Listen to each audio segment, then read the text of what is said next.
Баршаңызға сәлем достар. Бүгін сіздерге бірінші жасағаннан мінсіз болып шығатын рогаликтердің жасалу жолын ұсынамын. Жасалу жолы өте оңай әрі дәмді болып шығады. Ашытқыны қажет етпейтін рогаликтер. Видеоны соңына дейін қарап, каналыма тіркеліп, лайк басуды ұмытпаңыздар. Бізге қамырына керекті заттар ұн, қант, сұйық май, айран, жұмыртқа, ванильді қант, қопсытқыш және тұз.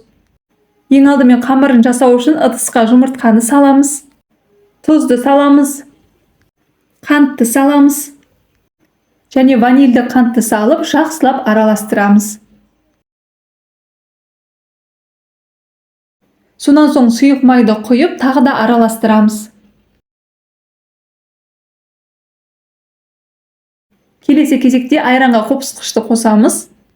Қасықпен бірден араластырамыз. Айран бізде қазір көпіршіп, екі есеге көтерілетін болады.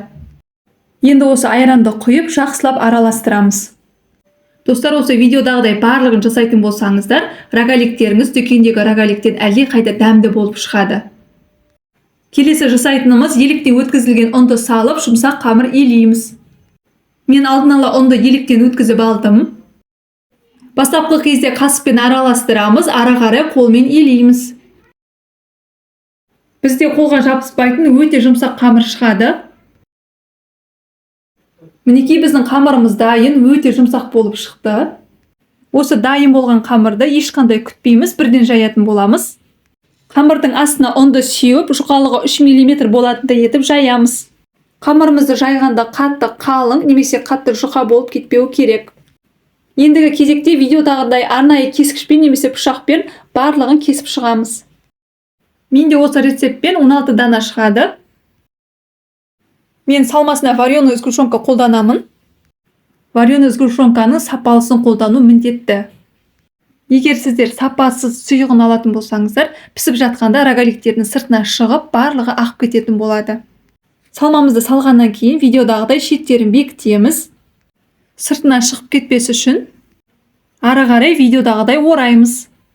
Оралған рогаликтің ұшын астыңғы жағына жіберіп, беткі жағын дайын тұрған қантқа батырып аламыз. Видеодағыдай қантқа батыратын болсаңыздар, одан сайын дәмді болып шығады. Қантқа батыру бұл міндетті емес. Ешқандай қиындығы жоқ, қамырдың жұп-жұмсақ болған соншалық жұмыс жасау өте оңай. Рогаликтердің барлығын видеодағыдай жасап шығамыз.